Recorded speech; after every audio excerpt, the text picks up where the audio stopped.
we're going to be plunging into something truly unique. Chapter 42 of Harmony in Unity, Built for God movement. Built for God movement. Yeah, so BFG movement. Now, this is not your typical Sunday school material. Okay. This one carries a really intriguing subtitle. It's called The Christian Edition of the Tao Te Ching. So you're blending Eastern philosophy with Christianity. Exactly. Think about that for a second. Ancient Eastern philosophy, we're viewing that through a Christian lens. And the goal here is to present the gospel in a totally fresh way. Interesting. And in their words, it's to restore the truth. I see. So it's like a reinterpretation of the Christian message through this very ancient and well-established Eastern framework. Exactly. And it raises all kinds of questions, like what kind of new insights can emerge from this kind of cross-cultural dialogue? And that's what we're going to dig into today. Our goal is to really unpack the heart of this chapter and see what it has to say about how everything is connected, the power of humility, and how all of this leads to a state of harmony. Think of this as your express route to understanding some pretty profound concepts, and hopefully we'll spark a few aha moments along the way. Sounds good. I'm ready for some aha moments. Okay, so we're going to be focusing on 3 key areas within Chapter 42. The first is the foundational idea of harmony in unity. Then we'll move into a pathway to renewal they describe as a Trinitarian method. They call it mindset, aim, practice, or MAP. Okay. And finally, we'll explore how these ideas actually echo in other religious teachings. Are you ready to dive in? Let's do it. I'm really curious to see how this all unfolds. The chapter starts with this huge statement about creation. It says, God gives birth to one, one gives birth to two, two gives birth to three, three gives birth to the myriad of things. It's a really concise but powerful way to describe how everything came to be. Right, it's like a cosmic genealogy. Totally. And the chapter actually gives us some familiar references from the Bible. It points to Genesis 2.22, the creation of Eve, Genesis 1.27, humanity created in God's image, and Genesis 4.1, the birth of Cain. So how do we understand this progression from oneness to duality to multiplicity and then to all of creation? What's the main takeaway here? Well, if we view this through the lens of traditional Christian understanding, the one is pretty clearly God, right? The singular source of all existence. Then the shift to two could be seen as the creation of these foundational pairs, light and darkness, heaven and earth. It's like establishing the basic structure of the cosmos. So those fundamental dualities that kind of define our existence. Exactly. Now, the 3 gets really interesting. It makes me think of the Trinity, Father, Son, and Holy Spirit. And from this triune God emerges the myriad of things. It's like everything in creation, in all its incredible diversity, flows out of this single divine source. It's a beautiful way to think about the inherent interconnectedness of everything. It really emphasizes that unity despite all the diversity we see around us. So let's talk a little bit more about this interconnectedness, specifically the interplay of darkness and light. The chapter states that the myriad of things in the world carries darkness and embraces the light of the Spirit. The two forces achieve harmony by remaining as one. It's like a picture of balance where both darkness and light are present. What do you make of that? What's fascinating here is how it presents duality. It's not a conflict to be eliminated. It's actually an essential part of creation. The darkness in this context might represent things like challenges, imperfections, even just the struggles of being human. It's not necessarily evil. It's just part of the mix. And then the light of the Spirit acts as this guiding redemptive force. The point seems to be that harmony isn't achieved by getting rid of the darkness. It's by allowing these opposing forces to coexist and ultimately be unified under God's plan. That's an interesting perspective. It's not about pretending the darkness isn't there, but learning to integrate it. Exactly. It's about finding that balance. And the chapter actually references a few verses to support this idea, like 2 Corinthians 4.6, which talks about God bringing light out of darkness, John 3.21, where truth doers come to the light, and Ephesians 5.8, where it urges us to live as light. It also mentions Ephesians 5.3:1-32, the unity of marriage as a reflection of Christ and the church.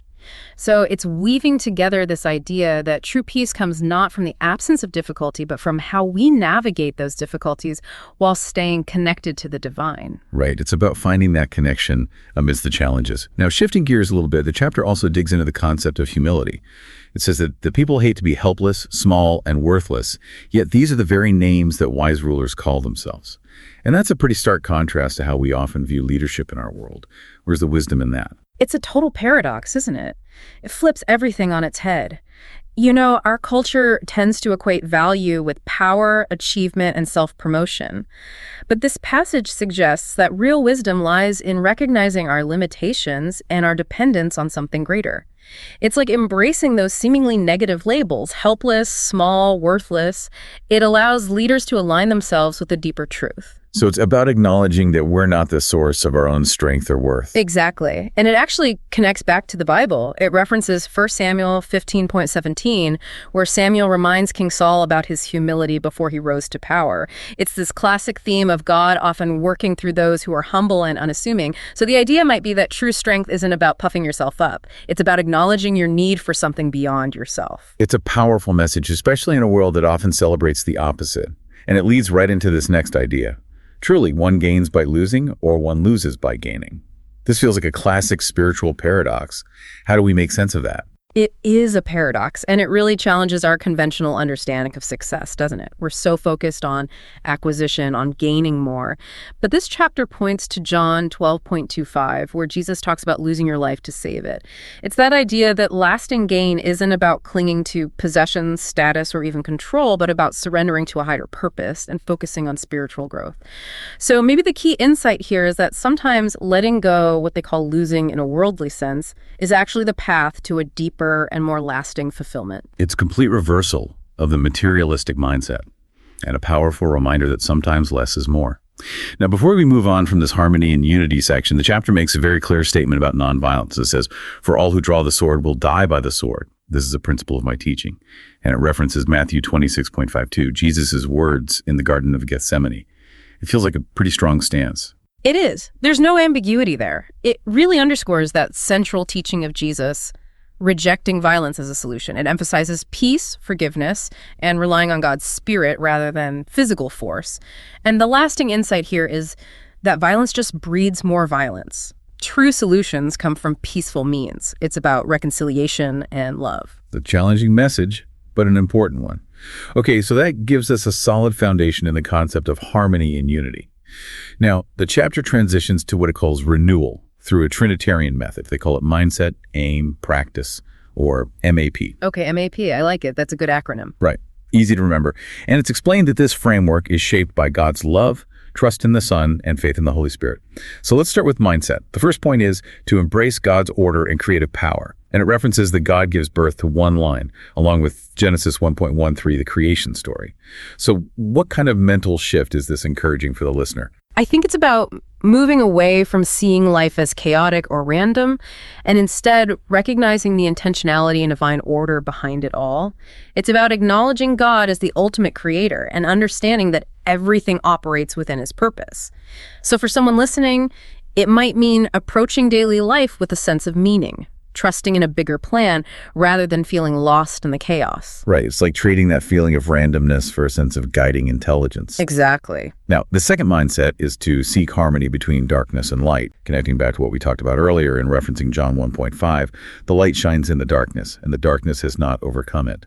So how does this shape our inner world, our perspective? I think it encourages us to embrace the duality of life, the good times and the bad times, and to find peace in God's presence throughout it all. It's not about resisting difficulty or just focusing on the positive. It's about recognizing that both light and darkness can contribute to our spiritual growth. And ultimately, it's about trusting in God's presence through it all.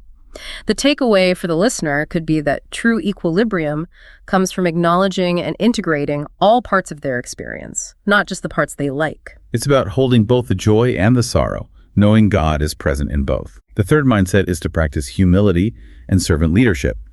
Again, this builds on something we talked about earlier, and it references Mark 9:35, where Jesus says, "If anyone wants to be first, he must be the very last and the servant of all." So how does this change the way we view ourselves and others? Well, it directly challenges that whole pursuit of status and self-promotion, doesn't it? It encourages us to see the value in serving others, putting their needs before our own. It's like adopting a humble attitude and focusing on how we can contribute rather than what we can gain. For the listener, this might look like consciously looking for opportunities to serve and lead with humility, even in small, everyday interactions. So there's a real reevaluation of what it means to be successful. It's about contribution, not just personal achievement. Right, it's a different definition of success. Now, the fourth mindset is trust in God's paradoxical economy. And it links back to that idea of gaining by losing. It references Matthew 16.25. Whoever wants to save his life will lose it, but whoever loses his life for me will find it. So what's the main mental shift here? I think it boils down to trusting that God's ways aren't always our ways. His logic often runs counter to what we consider common sense. This mindset is about believing that surrender and sacrifice can actually lead to profound spiritual growth and eternal rewards, even when it doesn't make sense from a purely worldly perspective. For someone listening, it could be about having faith that sometimes letting go of what seems valuable in the moment can actually unlock something far greater in the long run. So it's about having that faith that God might be working with a different set of calculations than we are. Exactly. His economy operates on different principles. And finally, the fifth mindset is embrace nonviolence and peace. It references that all who draw the sword, Matthew 26.52. So how does this shape our thinking in a world that seems to be full of conflict? This one is all about choosing peace, even when it's hard. It's about believing that God's way of peace is the ultimate path to true reconciliation. For the listener, this could mean consciously choosing to respond to disagreements with understanding and a spirit of peace rather than aggression. It's a challenging path, but a powerful one. Okay, so we've covered the 5 mindsets. Now let's move on to the aim part of the MAP. The first aim is alignment with God's order, again referencing that God gives birth to one line, and also Proverbs 3.56, where it says, "Trust in the Lord with all your heart and lean not on your own understanding." So how does this translate into our goals and intentions? I think it's about consciously aligning our thoughts, actions, and decisions with God's purpose for our lives. It's making the fulfillment of His will our overarching goal, recognizing His sovereignty in all things. For someone listening, it could mean taking time to reflect on their goals and ambitions and asking, are these in line with what I believe to be God's priorities? So it's about shifting the focus from personal ambition to something higher. Right. It's about surrendering to a bigger vision. The second aim is harmony between light and darkness. And this connects back to that same core idea, referencing Romans 8.28. And we know that in all things, God works for the good of those who love Him, who have been called according to His purpose. So how does this shape what we strive for? I think it encourages us to find that inner peace and balance by accepting and integrating both the positive and the challenging experiences that God allows into our lives. It's about recognizing that both serve a purpose in our spiritual journey and finding God's presence in all of it. For the listener, this could mean shifting their focus from just avoiding hardship to actually seeking growth and understanding through it. So it's about finding the meaning and purpose in all experiences, not just the easy ones. Yeah, exactly. It's about finding God in the darkness as well as the light. The third aim is humility and servant leadership, again, stemming from that same concept and referencing Philippians 2.34, where it says, "Do nothing out of selfish ambition or vain conceit. Rather, in humility, value others above yourselves." So how does this guide our ambitions, both in our relationships and in our work? I think it calls us to put the needs of others first, to lead by example through service rather than seeking power or recognition. It's about focusing on how we can empower and uplift others. For the listener, this could mean evaluating their goals, not just in terms of personal gain, but in terms of their positive impact on others. It's about defining leadership as empowering others, not just being in charge. Exactly. It's a completely different model of leadership. Now, the fourth aim is spiritual gain through sacrifice. This links back to that one gains by losing principle in Matthew 16.25. So what should we be striving for in the big picture of our lives? I think it's about prioritizing our spiritual growth and our eternal life, even if it means making sacrifices in the here and now. Our goal should be focused on our relationship with God and what truly matters in the long run, even if it means letting go of some earthly comforts or ambitions. For someone listening, this might be a call to shift their perspective from short-term gratification to those enduring spiritual values. It's about keeping our eyes on the eternal prize, even amidst the everyday demands. And finally, the fifth aim is peace and nonviolence, referencing that all who draw the sword passage in Matthew 5.9, "Blessed are the peacemakers, for they will be called children of God." So what should we be aiming for in how we interact with the world? It's about being a force for peace in every situation, choosing peace, seeking reconciliation, and rejecting violence. It's about reflecting God's desire for harmony and understanding. For the listener, it could be as simple as choosing words that de-escalate conflict or trying to find common ground in disagreements. It's about being intentional about creating peace. It's a powerful challenge, especially in the world we live in. Okay, so we've covered mindset and aim. Now let's move into the practice part of MAP. The first practice is aligning your life with God's divine order. This again references the same core idea in Proverbs 3.56. So how do we actually put this into action in our daily lives? I think it's about actively seeking God's guidance in everything we do. Through prayer, reading scripture, taking time for reflection. It's about making decisions and taking actions that are in line with His will, bringing our faith into the practical details of our day.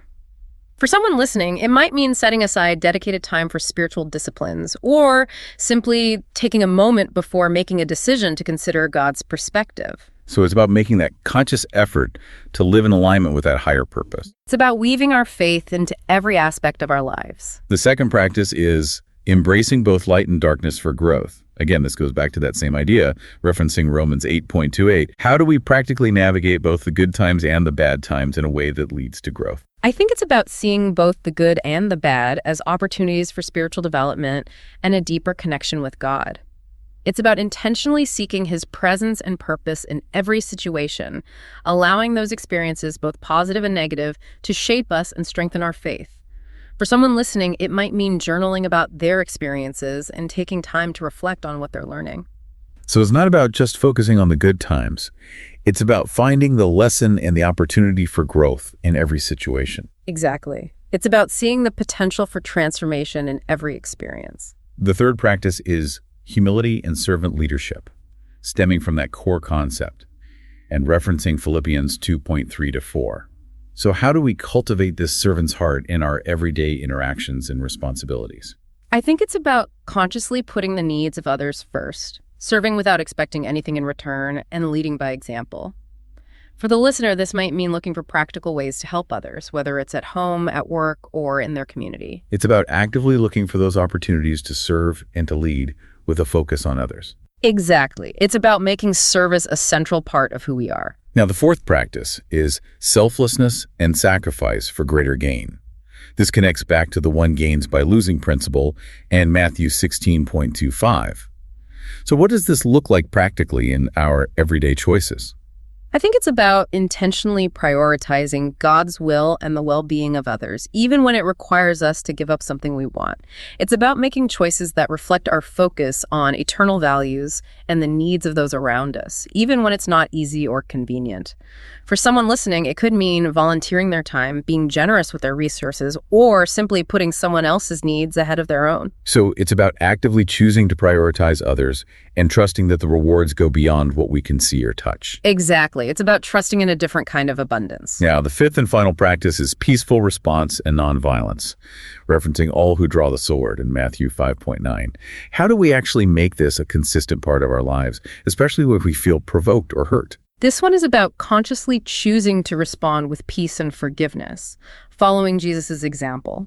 It's about seeking peaceful resolutions, even when it's difficult, and letting go of the desire for revenge or retaliation.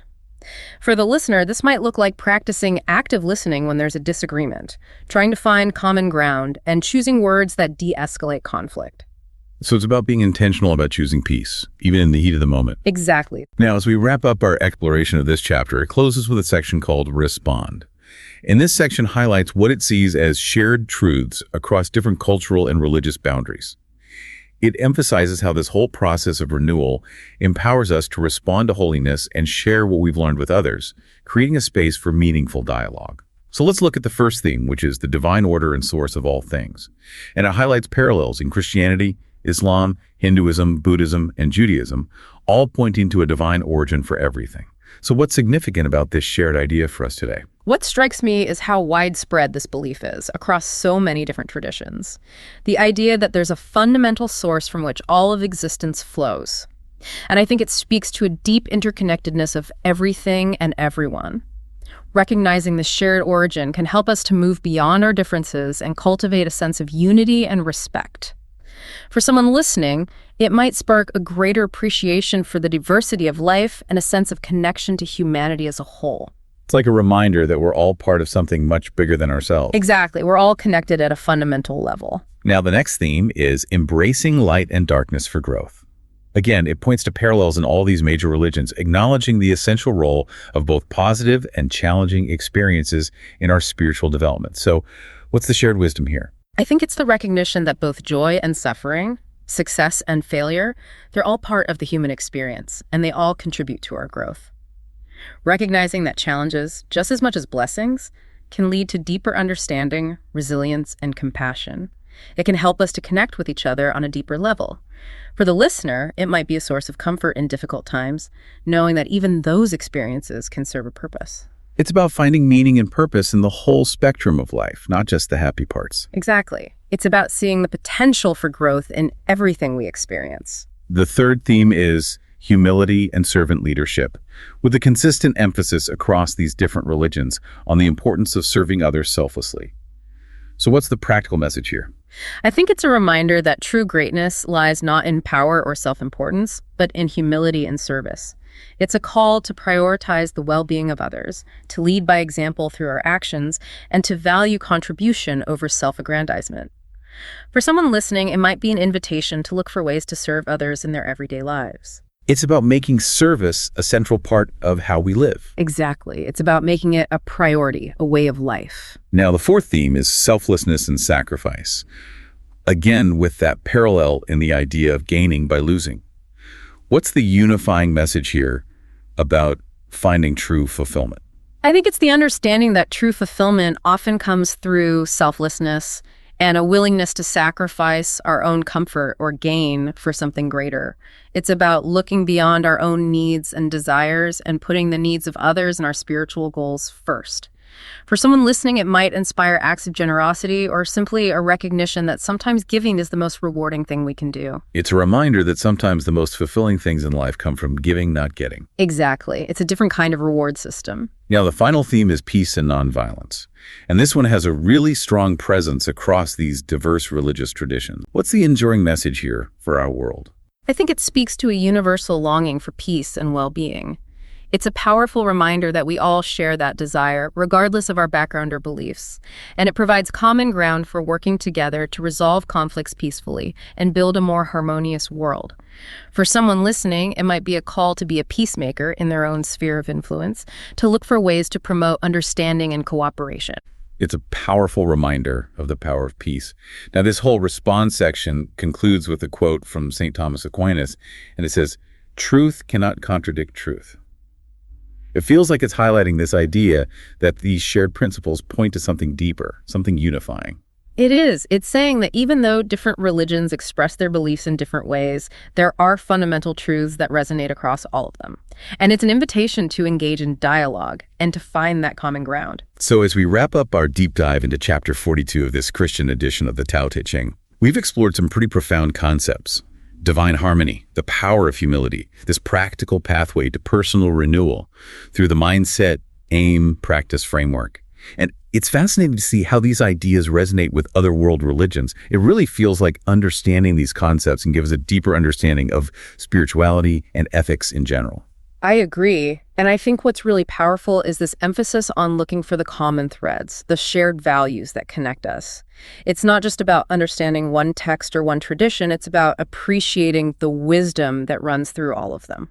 So as you go about your day, maybe take a moment to reflect on this. Where in your own life could this idea of gaining by losing offer a new perspective? Or how might recognizing these shared values across different faiths change the way you see the world and the people around you? It's definitely something to think about. Thanks for joining us for this deep dive.